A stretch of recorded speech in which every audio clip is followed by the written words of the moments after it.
Ho an'izy rehetra manana an'Andriamanitra sady voantso ny masina, ho aminareo ny fahasoavana sy ny fiadanana, avy amin'Andriamanitra raintsika sy Jesokristy Tompo. Amen. Andeha hitsangana ny fiangonana anatanteraka ny hira faneva ho amin'ny hazakazaka masina.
Sady voantso no masina, ho aminareo anie ny fahasoavana sy ny fiadanana, avy amin'Andriamanitra raintsika sy Jesokristy Tompo.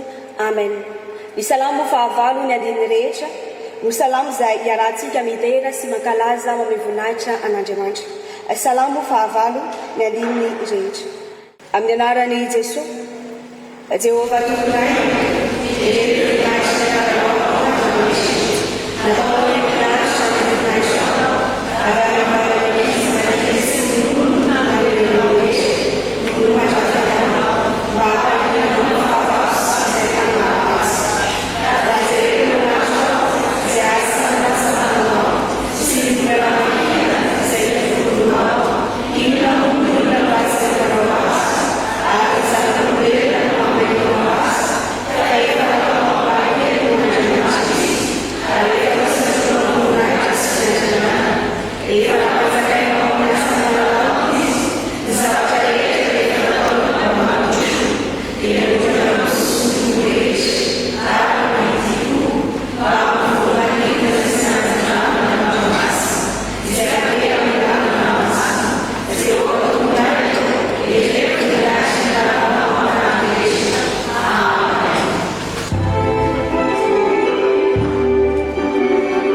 Ary Andriamanitra ny tomponay io. Andriamanitra lehibe sy mahatahotra ianao. Anao avokoa ny fahefana rehetra. Ianao tompony tompo sy mpanjaka ny mpanjaka. Ary fantatray fa tsy misy afa-tsy anao no Andriamanitra marina sy masina. Ary ianao rery hanome endrika iankofana sy home endrika omemboninahitra. Indreto izay manao eto anatrehanao, izao Fanompoampivavahana masina izao. Tompo, ankalazanao izay ny amin'ny antsonao anay tsiraray ho amin'izao fanompona izao. Koa maniry indrindra izay ny anekenao ny fanompona tanterahanay mba ho toy ny fanatitra manompofina eo anatrehanao. Misaotranao izay Andriamanitra noho ny amin'ny fitiavanao lehibe sy mahagaga izay tsy takatry ny sainay ka anehoanao ny fahasoavanao, androtsahanao ny fitahinao eo amin'ny fiainanay isan'andro isan'andro. Manoloana izany anefa Andriamanitra dia mahatsapy izahay, fampanota tsy mendrika na dia iantso ny anaranao ary. Ko ankehitriny izahay manantona anao, mangataka famindrampo, mangataka famelan-keloka avy aminao. Mamelary anay tamin'izay rehetra nataonay tsy mifanaraka tamin'ny sitraponao, na tamin'ny fiheveranay, ireo nolazay ny vavanay, natao ny tananay, nalehan'ny tongotray, ny asanay rehetra, izay tsy mifanaraka amin'ny fahamarinanao, tsy mendrika ny fahamasinanao Andriamanitra, angatanay famelana eo anatrehanao. Andriamanitra o fantatray fa mamindra fo sy mamela heloka ianao, noho ny amin'ny Jesy-Kristy izay nanolotra ny tenany ho faty ho fanavotanao anay teo amin'ny azo ofisialy. Koa misaotranao izahay, noho ny amin'ny famelan-keloka izay atolotra ho somenao, ary izany famelan-keloka izany dia raisinay amin'ny finoana. Izay rehetra manatanteraka izao fanompona izao Andriamanitra, maniry indrindra izahay, mba samy asany ny fanahy masina, ka afaka handray sy velona amin'ny teninao. Amin'ny anaranao Jesosy izany no anaovanay ny vavaka. Amen. Afaka mipetraka ny fiangonana. Tonga amin'ny fotoana ankalazana ny tenin'Andriamanitra isika. Mialohan'ny hitsangana ny mpanompon'Andriamanitra izay hitondra ny fampianarana ho an'ny ankizy sy ny tanora. Ny ankizy avy ao amin'ny Topaza no anatanteraka ny anjara hira. Mitsangana ny ankizy sy ny tanora rehetra. Bye.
mandrakariva ho amintsika ny fiadanan'ny Tompo. Hiara hivavakintsika. Tompo, rainay be fitiavana, saotranao izahay amin'izao fotoana izao izay ahafahanay miaino ny soratra masina sy ny fampianarana avy aminao. Engany ny teninao anazava ny lalana izoranay amin'ny anaran'i Jésus-Kristy no angatanay izany vavaka izany. Amen. Petrakintsika rankizy. Raiso ny baibolitsika, amakitsika ny mofinaina natokana androany. Mofinainantsika androany dia ao amin'ny Apokalipsy 2:2 dia horaisitsika ny 7:20. Apokalipsy 2:2 ny 7:20. Hovakeko amin'ny anaran'i Jesosy. Izay manantsofina, aoka izy ihany izay lazain'ny fanahy amin'ny fiangonana. Amen. Raha azavaiko tsotsotra rakizy io soratra masina io dia misy hoe manatsofina. Manatsofina dia mifono hoe olona vonona iaino sy andray. Ao koa ny hoe ny fanahy. Ny fanahy dia manondro ny fanahy masina izay miteny amin'ny mpino. Afatra dia fampirisihana ny ankizy, ny tanora ho antsika fiangonana izay manatrika tokoa. Iaino ny torolalana, ny anatra, ny fampianarana avy amin'Andriamanitra. Arak'izany dia indro misy tantara kely, tantarany soa izy ty rakizy. Isoa dia tovavy tia miaino radio, miaino hira sy miaino tantara. Fa ny magaga dia tsy mba tia miaino ny hevitra avy any amin'olona izy, ary tsy miaino koa ny torohevitra. Izy nefa dia mazoto mivavaka isan-kalahady ary miaino tsara ny soratra masina izay ao anatin'ny baiboly sy izay vakiana aminy. Indray andro nandritry ny toriteny dia ny soratra masina naverivery mpitandrina tao am-piangonana. Io soratra masina io dia manao hoe izay manatsofina, aoka izy iaino izay lazain'ny fanahy amin'ny fiangonana. Miletika tsara tao an-tsain'ny soraka izy io soratra masina io. Vita ny Fanompoampivavahana, mandeha ny herinandro, mandeha mianatra izy ny apitsoniny alatsinainy. Rehefa tonga tany am-pianarana izy dia sendra ny fandrify olana tamin'ny namany akaiky tao am-pianarana. Dia ny fanakalo-hevitra tao izy roa. Nandritry n'izany fanakalozan-kevitra izany dia tsy nanaiky ny ho resy lahatra tamin'ny namany mihitsy Isoa, fa dia nivazavaza ary niteny mafy teo amin'ny namany ary nanohina ny namany tokoa nefa ny teny izay nataony. Dia nisaramaina teo izy ireo satria tsy nanaiky resy lahatra soa. Tena andalana izy rakizy andeha hody, tsara ny tampoka ilay tenin'ny mpitandrina tany am-piangonana manao hoe izay manatsofina aoka iaino. Dia tampoka teo izy dia ohatrany tonga saina dia lasa izy nody. Rehefa tonga tao an-trano izy miditra moramora ny efitranony ary nakatony moramora ny varavarana dia nipetraka izy. Teo izy dia naka saina. Dia rehefa naka saina izy dia inona marina reny tokony ataoko hoe ampio ahy, inona no ataoko. Nandritry n'izany ny rakizy dia tampoka nisy feo malefaka tao am-pony laza tany mba hiala amin'ny atezerana ary hitady fihavanana. Napetrany ny kitapony milasa izy niazakazaka miverina tany amin'ilay namany akaiky. Rehefa tonga tany amin'ilay namany akaiky izy dia nangataka fonana ary miala tsiny mafy amin'izy totra nataony. Teo izy dia nanaiky ary resy lahatra nohon'ilay teny nataony namany. Gaga ilay namany rakizy, volana ny anaran'io namany io, gaga volana. Ndre fa naninona. Teo nefa dia faly volana ary mifamely izy miravavy dia samy misaraka. Teny an-dalana soa dia nody feno nahatsapa fiadanam-po sy fifaliana ary tena anakapo izy hoe efa nandreo taloha fa androany aho vao tena miaina. Toy izay rakizy no tantarany Jesosy volana. Dia mialohan'izay ndao iarahantsika averina hoe ilay soratra masina rakizy ilay ao amin'ny Apokalipsy 2:7-20. Miara-mamaky tsika.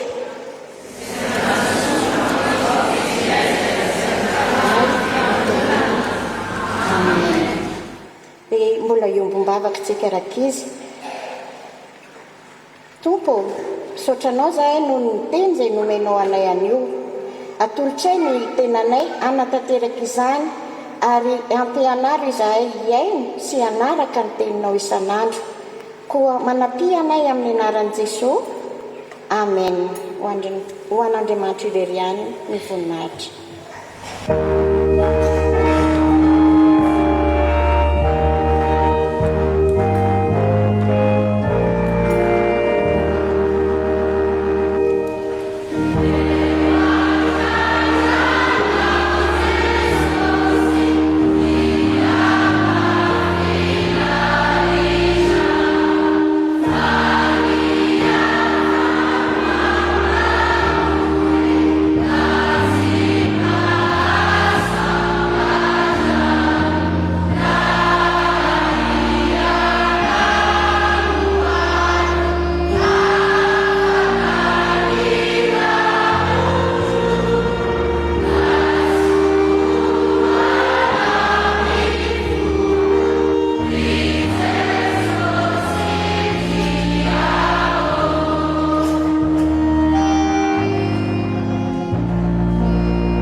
Tonga eo amin'ny fotoana izay andrenesantsika ny tenin'Andriamanitra tsika riavana.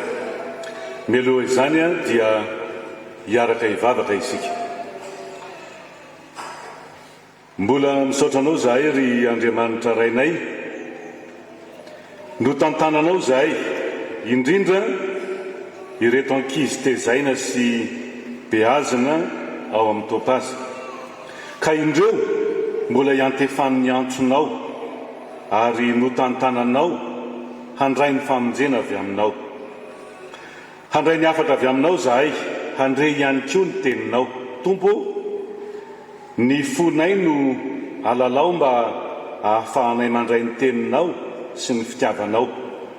Ireo amaky ny teny sy hitoro ny teny, ianao no omba azy ireo, ka ny fanahy masinao amin'izy ireo hampiseho indray ny voninahitrao. Amin'ny anaran'i Jésus-Christ Tomponay no anaovanay ny vavakay. Misaotra Tompo. Amen. Iaraka mamaky ny teny soratra masina tsika. Izany dia hitantsika ao amin'ny Daniela 3:7 atomitsika amin'ny 4:20 ka faranana amin'ny 5:30. Daniela 3:7 atomitsika amin'ny 4:20 ka faranantsika amin'ny 5:30. Amin'ny anaran'i Jesosy. Dia talanjony Nebukadnezar mpanjaka ary nitsangana faingana izy ka niteny tamin'ny mpanolotseny hoe, moa tsy telona mifantatra va no natsipitsika tao anaty afo? Dia namaly ny mpanjaka ireo ka nanao hoe, marina izany ry mpanjaka o. Ary hoy izy, ka no indro mahita efa tsy mifatotra mandehandeha eo anaty afo nefa tsy maninona akory izy, ary ny fijery ilay fahefitra dia tao zanak'ireo Andriamanitra. dia nanatona ny varavara lafora nisy afo mirehetra ny Nebukadnezara ka niantso hoe ry Sadraka sy Mesaka sy Abednego mpanompon'Andriamanitra avo indrindra mivoa ka avy aty. Dia nivoaka avy teo anatin'ny afo Sadraka sy Mesaka ary Abednego dia nifanantona ny solom-panjaka sy ny mpanjaka sy ny gobernora ary ny mpanolotsain'ny mpanjaka ka nahita ireo lehilahy ireo fa tsy nanan-kery ampaninina ny tenena akory ny afo na ny singambolo ny kankana tamin'ny lohany na niovany lobany ary tsy nisy fofonafo akory taminy. Nebukadnezara ny teny ka nanao hoe isaorana hoe Andriamanitry ny Sadraka sy Mesaka sy Abednego izay naniraka ny anjeliny amonjy ny mpanompony izay natoky azy ka nandika ny tenin'ny mpanjaka ary nanolotra ny tena tsy anompona hivavaka amin'izay andriamanin-kafa afa-tsy ny andriamany ihany. Ka dia manao lalàna ao fa ny fonkom-pirenena sy ny firenena sy ny samy hafa fiteny rehetra izay manao teny tsy mety ny Andriamanitry ny Sadraka sy Mesaka sy Abednego dia hotetehina ary atao trano fivoahana ny tranony fa tsy misy andriamanin-kafa mahavontsy tahaka izao.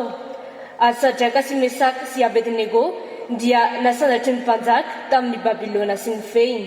Amen.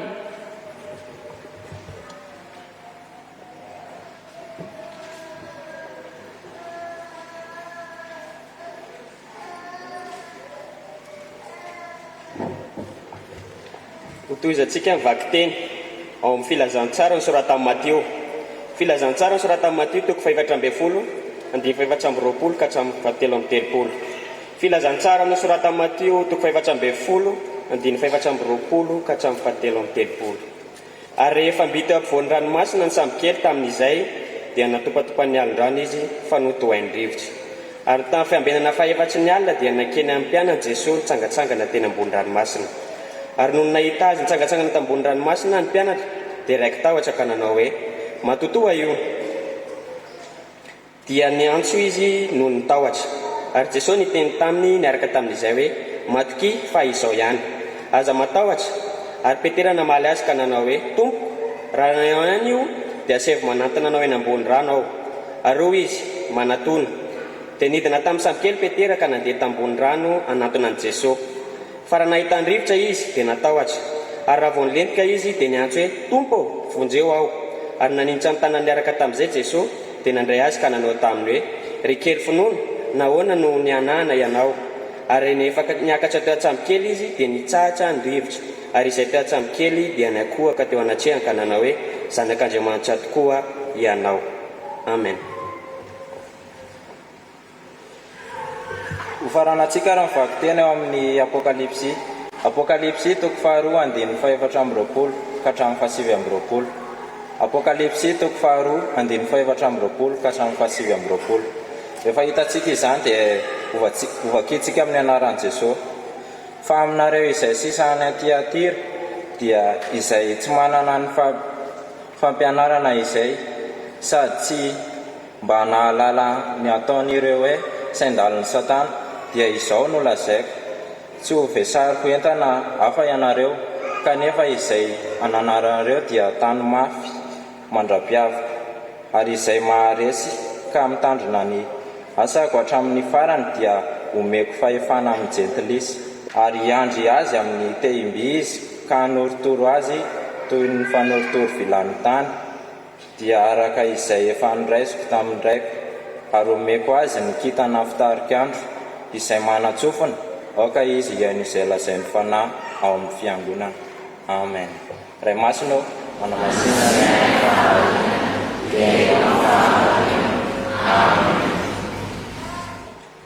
eo am-pitsanganana no anatanterantsika ny hira efa voalahatra mialohan'ny hitsangana mpanompon'Andriamanitra izay hitondra ny afatra avy amin'ny tenin'Andriamanitra.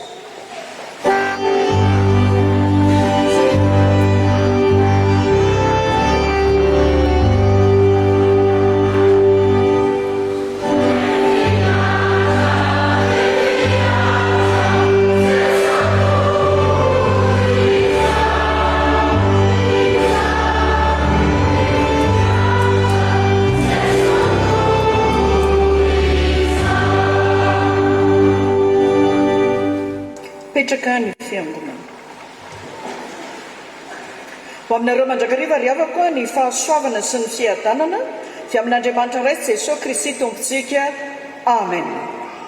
Mandresy ny tompo izay mbola loha hevitra mpanjinitsika amin'izao volana Aprily izao. Mandresy ny mpino satria mpandresy ny tompo ary mahatsiaro sika fa avy nankalaza ny fetin'ny Paska ny fitsanganan Jesosy Kristy tamin'ny maty izay fandresena mihezinezina ary fototry ny finoantsika kristianina raha teo. Tapatsiaro ihany koa ny tenin'Andriamanitra ry havako fa na mandalo zavatsarotra aza amin'ny mpanompon'Andriamanitra dia apatsiarovy ny tenin'Andriamanitra eto manao hoe motsy telo lahy mifatotra va no natsipitsika tao anaty afo. Daniel 7:4. Napangainy novonoina amin'ny alalan'ny fomba sy ny endrika maro samihafa ary amin'ny alalan'ny fandoroana anaty laforo faran'izay mirehitra indrindra. Reto mpanompon'Andriamanitra ireto mpandresy hatrany izy ireo ka tafavoaka velona tsy lavon'ny afo no ny fatokin'ny ny tompo. Anio ry havako dia alahady atserovana ambavaka sy anehoana amin'ny endrika hita maso ny toeram-pamonjena zaza na ny Topaza. Tapatsiaro antsika indray maka indray ny tenin'Andriamanitra anio fa asan'ny fiangonana, asan'ny kristianina izany ao amin'ny toeram-pamonjena zaza izany. Inona raha ny afatra tian'ny soratra masina ampitaina amiko sy aminao? Afatra roa ry havako ny ampitaina amin'ity andro ity. Ny afatra voalohany dia ny hoe inona ny zava-misy ny aina amin'ny mpanompon'Andriamanitra, ary ny afatra faharoa dia ny hoe inona ny vokatry ny fahatokin'ny mpanompon'Andriamanitra. Ny afatra voalohany, inona ny zava-misy ny aina amin'ny mpanompon'Andriamanitra? Nataon'ny 𝙃𝙁𝙑 tao anaty laforo nisy afo mirehitra faran'izay ambony indrindra ny mpanompon'Andriamanitra, Sadraka, Mesaka ary Abednego mpanompon'Andriamanitra. Rehefa tsy nanaiky ny ankohoka, tsy nanaiky ny vavaka tamin'ilay sary olona avo be izay maneho ny sarin'ny mpanjaka, ilay sary olona volamena 80 akio ny avony ary 9 akio ny sakany. Miankohoka eo anatrehan'io sary n'olona volamena io ny vahoaka rehetra, manam-pahefana rehetra rehefa mandre ny fanenin'ireo feon-java-maneno maro samihafa tahaka ny sobaba, ny lokanga, ny samboka sy ny vali sy ny symphony ary ny zava-maneno samihafa. Ary na iza tsy miankohoka eo anatrehan'io sary vongana volamena io dia atsipy miaraka amin'izay ao anatin'ny laforo misy afo mirehitra. Ary izy telo mirahalahy, Sadraka, Mesaka, Abednego mpanompon'Andriamanitra dia tsy nanaiky ny ekohaka teo anatrehan'io sarin'olona vongana volamena avy dia avo izay sarin'ny mpanjaka dia nalefa tao anaty laforo izy telo mirahalahy. Fampiomana ny amin'izay zavatra hitranga tsy ho elo izao. Vanim-potoana toa mampangitakitaka, vanim-potoana toa mampitahotra, vanim-potoana toa mampanahy, kanefa koa vanim-potoana toa mampiororo izao vanim-potoana izao. Rehefa mivoaka ny didim-pitsarana azy teo amin'ny tsy fanaikena izy telo mirahalahy iankohaka teo anatrehan'ilay sary vongana volamena dia aseho eto amin'izao Daniel izao fa izay lehilahy matanjaka indrindra tamin'ny miaramila no nasaina namatotra ny Sadraka, Mesaka ary Abednego ary nanipy azy tao anatin'ny laforo izay nisy afo mirehitra amin'ny hafanana ambony dia ambony. Ry havako, tsaroana izay voalaza amin'ny Mateo 4:20-20. amin'ny anaran'ny tompo manao hoe ary rehefa mby teo ampovoan'ny ranomasina ny samykely tamin'izay dia natopatopan'ny rano izy fa notohain'ny rivotra, atopatopan'ny olana, atopatopan'ny fizahan-toetra, ny fahoriana, ny fahasairana, mitsindry azo lena maro samihafa isika fiainan'ny mpanompon'Andriamanitra. Ary ao anatin'izany olana sy topatopan'ny onjan-drano izany indrindra ry havako no mirotsaka an-tsehatra Jesosy Kristy, tsy mamela ny olony ho difotra na ho resy na ho fatifaty foana Jesosy Kristy. Aseho an'ilay soratra masina teo amin'ny Matio izany izay mitsapatsapa atsoy ary ahy makanesa ty ary rehefa nankaty dia miletika. Zava-misy famaofao eo amin'ny fiainan'ny mpanompon'Andriamanitra ny fahoriana, ny fijaliana amin'ny endrika sy ny fomba maro samihafa. Miantso anao Jesosy Kristy ary anio hiatrika ny zava-misy ka tena hijoro sy ahery araka ny sitrapon'Andriamanitra, tsy ho matikena maso tahaka ny Sadraka, Mesaka, Abednego, ka na dia efa nampiomana aza fa tsy fiankohofana eo dia fanampahatenda, fampijaliana, famonoana sy ny sisa dia tsy nampiotsina azy ireo izany satria matoky ny tompo ivavahana izy ary matoky ny Andriamanitra ivavahana izy, tsy miala ny zava-misy izy na nandositra ny zava-misy izay mety mampangitakitaka sy mampiororo. Raha izay ny zava-misy ry havako, inona no vokatra ny fatokiny reto mpanompon'Andriamanitra ireto? An'Andriamanitra. Ary ampitantsika eo amin'ny filazantsara araka Matio 4:20. Hoy ny voalaza teo ny hoe ao anatin'ny zavatsarotra indrindra ny tena hitantsika hoe mirotsaka an-tsehatra ao amin'ny tantara sy ao amin'ny fiainantsika Andriamanitra. Tao anatin'ny fitopatopan'ny onja nahitany reto mpianatra ny Jesosy dia hoy ny voalaza hoe matoto. Atsangana tana izay tsy matahotra matoto, miororo mitebiteby. Kanefa anatin'izany indrindra dia hoy Jesosy hoe matokia fa izao ihany aza matahotra. Rehefa mijoro izy telo lahy, Sadraka, Mesaka, Abednego, rehefa mijoro izy telo lahy tsy mivadika tamin'Andriamanitra teo anoloan'ny fandrahoana, teo anoloan'ny fanameloana samihafa, teo anoloan'ny fampahoriana, teo anoloan'ny fampijaliana, dia voalaza fa matin'ny lehilahy fo ireny lehilahy ireny izay nanipy an'ny Sadraka, Mesaka ary Abednego. Nefa voalaza teo fa lehilahy maninona ireo? Matanjaka be. Nefa matin'ny ny afo. Voalaza ihany koa fa mahita efa datsy mifatotra mandehandeha ao anatin'ny afo, nefa tsy maninona akory izy, ary fijery ilay fahaefatra dia tao zanak'ireo Andriamanitra. Firana lefa tao anaty laforo? Telo. Nefa nanjary efatra. Iza le fahaefatra? Andriamanitra mihitsy no mirotsaka tsihatrao.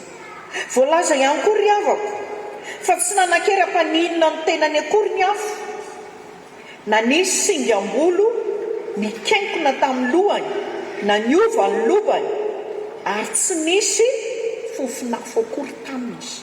Nandaitra taminy sa tsy nandaitra tamin'ny afo? Ary ny tena zava-dehibe ry havako teza. Ireo zany le niainan'izy telo lahy, Sadraka, Mesaka, Abednego, fa inona ny fiantraika an'izany teo amin'ny fiarahamonina? Ilay mpanjaka loza tany Nebokadnezara resy lahatra rehefa nahitan'ireo tranga ny zavatra rehetra ireo, ary niova fo ka nanjary nisaotra sy nidera ary nanome voninahitra n'Andriamanitry Sadraka, Mesaka, Abednego. ary hoy ilay mpanjaka lozatany hoe isaorana ny e Andriamanitra Sadraka, Mesaka, Abednego izay naniraka ny anjely ny hamonjy ny mpanompony izay natoky azy ka nandikana nanohitra ny tenin'ny mpanjaka ary nanolotra amin'ny tanany tsy hanompona hivavaka amin'izay andriamanikafa afa-tsy ny andriamany ihany. Amen. Nanjary nanome lanja, nametraka amin'ny toerana avo, nametraka ny Andriamanitra Daniela tamin'ny toerana avo, ilay mpanjaka lozatany izay nametraka ny tena no mpanjaka ary nanjary nanome baiko. Inona ilay baiko? Izay manao teny tsy mety ny amin'ny Andriamanitra Sadraka, Mesaka, Abednego dia ho tetitetea ary atao trano fivoahana ny trano. Fa tsy misy andriamanikafa mahavonjy tahaka izao. Manomboka eto izany vokatra ilay fijoroan'izy telo ilay mpanjaka lozatany, ilay mpanjaka ny hevitra ny tena no mpanjaka ka nanao sarivongana volamena avo be natao iankofa dia nanjary resy lahatra fa manomboka eto dia iza no ivavahana ny Andriamanitra Sadraka, Mesaka, Abednego. Ary izay manao tsinotsinona n'io Andriamanitra io dia mahasazy enjana tetiteteana ohatra mitetika kely atao trano fivoahana mazava be zany ohatra ny gabone mafy sansary zany. Ravako malala rehetra amin'ny Tompo miantso anao Jesosy-Kristy anio, tena atoky, tena iantoraka, tena ifikitra ary tena iankina aminy. Tsy anana tompo afa-tsy Jesosy-Kristy irery ihany, izay hany ampandresy, izay hany ampahomby, izay hany atanteraka sy alavorary ny zavatra rehetra, na dia misedra olana goavana, na dia miatra manaina tahaka izay niaina n'izy telo laza ny fanompona ny Tompo, satria mpandresy izy, mpandresy koa isika, mpandresy ny Tompo. Ravako malala rehetra amin'ny Tompo, alahady atserovana ambavaka sy anoanana amin'ny endrika hita maso ny toeram-pamonjena zaza na Topaza aleo.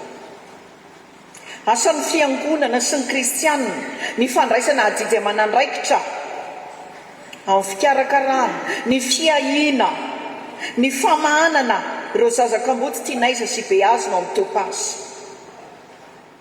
Mampita amintsika raha ny soratra masina anio fa mandresy ny Tompo. Mety hitenisika manaiky izay koa raha sahiranako, izay koa raha manana olana mazava ny afatra ny tenin'Andriamanitra androany. Fa izy Andriamanitra no mirotsaka an-tsehatra ao amin'ny olana, ao amin'ny zavatsarotra. Ary eo anatin'izany dia nandeha mandalo zavatsarotra samihafa azy anoanana antsika fahasahiranana ny mpanompon'Andriamanitra toy reto Zaza Kamboty reto dia asehon'Andriamanitra mandrakariva fa mpandresy izy. Maninona isika raha? Ary mpandresy koa ny mpanaradia an Jesosy-Kristy dia isika mpanompony. Tsy mbola nisy ry havako mpanaradia an Jesosy-Kristy ka navelany tany, ary tsy mbola nisy mpanaradia an Jesosy-Kristy ka nariny ny antefamosy aminao kristiana, amiko sy anao fiangonana azy no iran'Andriamanitra amin'ity andro ity, handray ny andraikitra manandrify ny amin'ireo zaza 𝙃𝙤𝙯𝙃𝙯 sy 𝙃𝙤𝙯 eo anivon'ny Topaza. Be dia be ry havako ny zava-mahagaga efa nataon'ny Tompo tamin'ny fiainako, teo amin'ny fiainanao, tamin'ny fiainantsika tsirairay avy.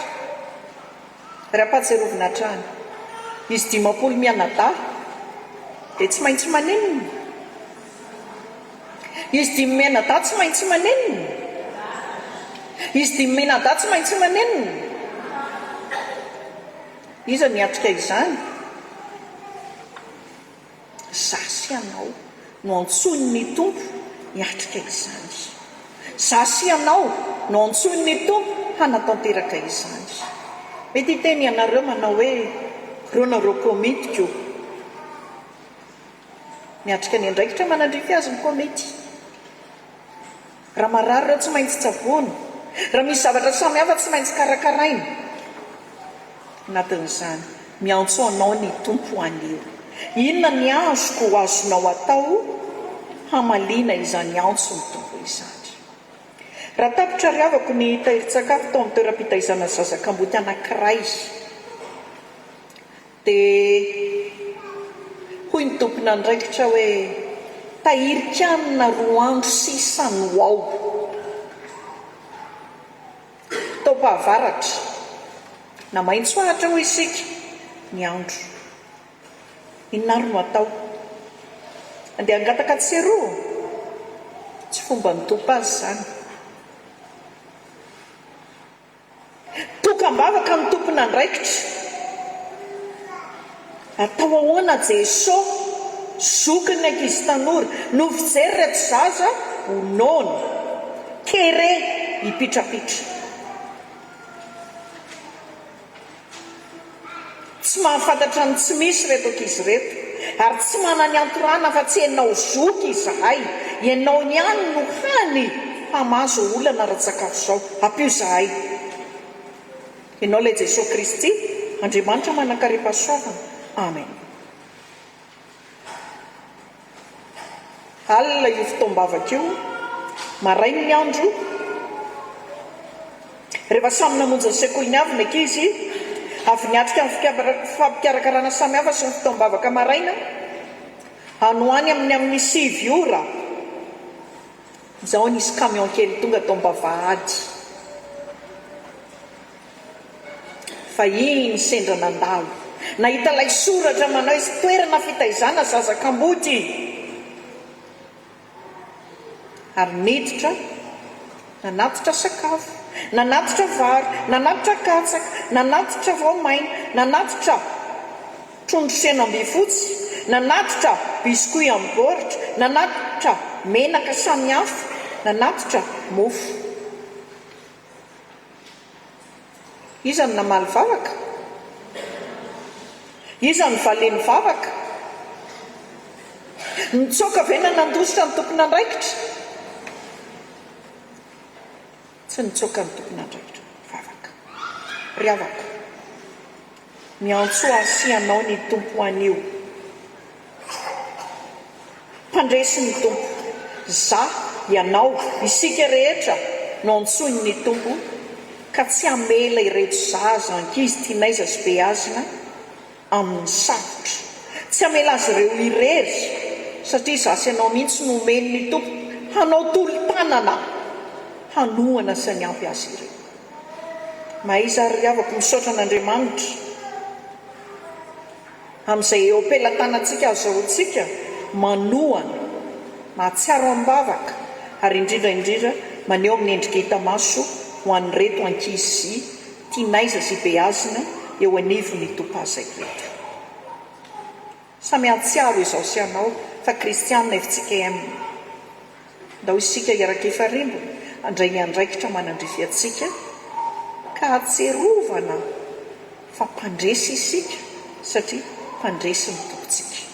Fanamasina riavako hiasa ao anatintsika tsirairay avy, azoantsika mandray ny teny, ary azoantsika ihany koa mivelona avy amin'izany teny izany, ary anaketsika tokoa an' Jésus-Christ ho tompo sy mpamonjy ilay mpandresy, efa nandresy ny fahafatesana izay fahavalo farany.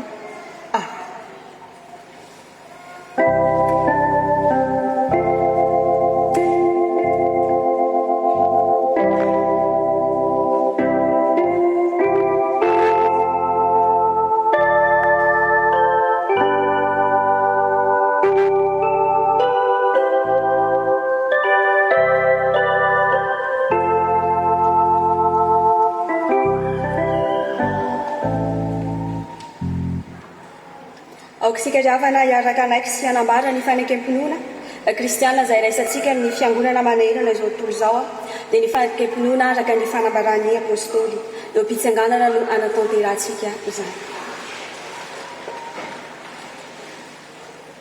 Manambara ny finoantsika an Jesokristy isika dia araka ny tenin'ny Zaona mpanao batisa hoe eny zava-pitandrana izay nalaisa ny fampana sy araka ny teny ataon'ny efa nitany sisa sy araka ny teny ataon'ny vako ianao zava-pitandrana ianao mazaka ny Israely sy araka ny teny ataon'ny fampana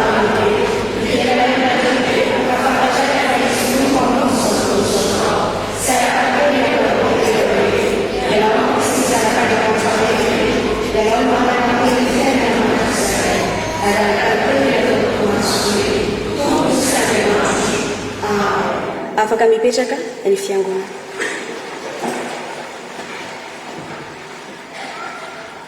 Iaraka hivavaka isika.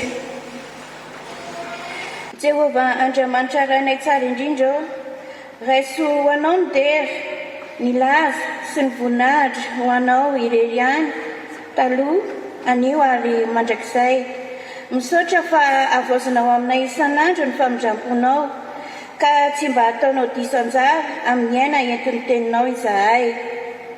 Ny teninao izay nampianatra anay anio fa ny mpanompon'Andriamanitra dia atsoina atokantrany na inona fizahan-toetra hiatrehany, mba ho vavolombelona fa ny Tompo dia mirotsaka an-tsehatra amin'ny fampandresena azy. Raiketo ataponay izany afatry ny teninao izany, mba andehananay araky ny sitraponao. Indreto izahay fa nampiombonao eto an-tranonao anio hitondra ambavaka ny Topaza amin'ity andro natokany FJKM ho azy ity. Tsy miafina aminao Tompo ny fiainany tsirairay amin'ireo ankizy tazanao. Amarino amin'izy ireo ny teninao fa adidinao izy ireo. Taio feno ka akasitranao ny fanabeazana azy ireo na ara-tsaina na ara-batana, indrindra ara-panahy, ka tafiany fanahy masina ao an-trano ireo mpiandraikitra ho amin'izany mba havita ny asa entsonao amin'ny tsirairay avy aminy. Entinay ambavaka ihany koa ny foibe FJKM sy ny ratsanay ho aminy, mba tehirizy izy ho vavolombelona izany fahatokinanao izany. Ary mariky ny fiombonanay eto Andriamanitra dia ataonay ilay vavaka tsara indrindra nampianarinao hoe Tainay izay any an-danitra, masina ny nananao, tonga ny fahazazanao, ataonay sotro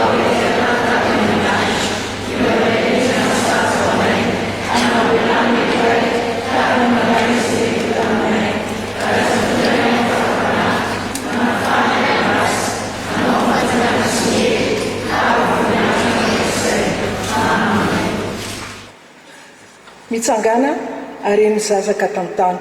Genesis 1:20 Enjiny 5:20. Ry havana malala ho aminareo rehetra ny eny fiadanan Jesokristy tompontsika. Misaotra an'Andriamanitra lehibe izay tompo sy mahefa ny zavatra rehetra isika, fa noho ny fitantanany sy ny famindrampony dia tafitasoa ny taona 2022 ko ampifaliana ny iarabanantsika rehetra mpianakavin'ny finoana sy anolorana izao afatra izao.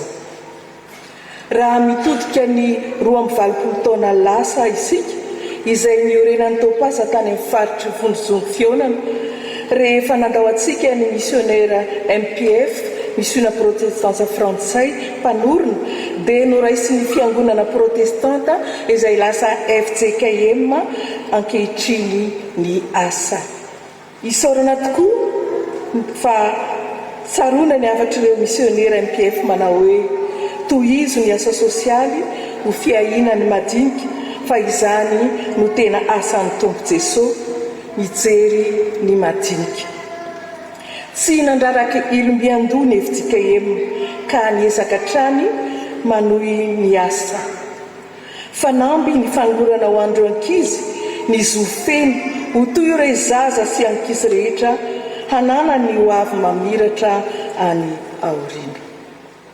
Koa amin'izao alahady natokany fiangonana hitondrana ambavaka ny Topaza izao dia miantsy manentana antsika fiangonana kristiana tsirairay hitondra ambavaka trano ny asa napetraky ny tompo ary mampatsiaro antsika ny rakitra hoenti-manana ny asa rehetra satria iarahantsika malala ny fahasarotan'ny fiainana sy ny fahalafosan'ny fiainana izay diavintsika ankehitriny.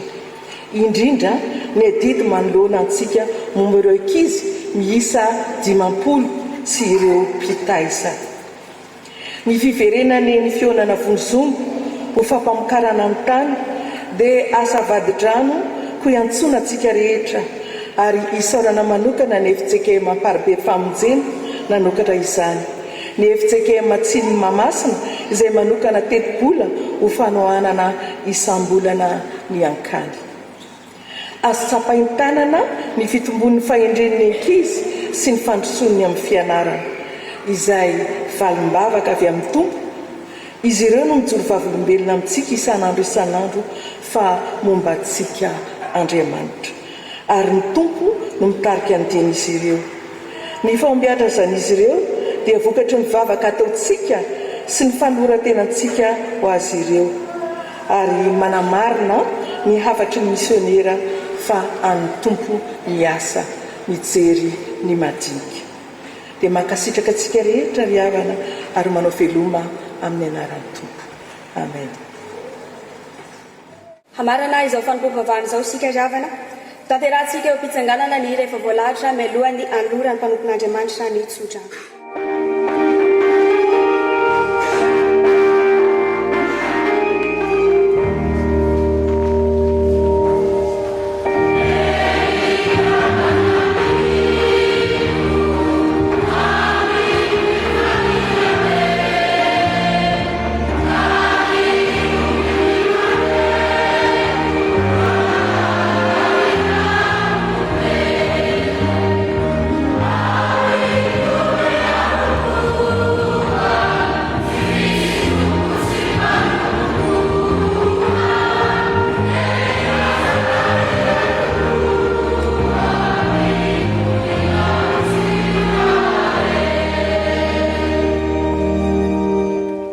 Amin'ny finoana sy fanantenana an-tsodrano izay atolotry ny tompo antsika manao hoe ary tompo ny fiadanana ny hanome anareo fiadanana mandrakariva amin'ny zavatra rehetra ho aminareo rehetra ny tompo. Petraka isika hivavaka mandray.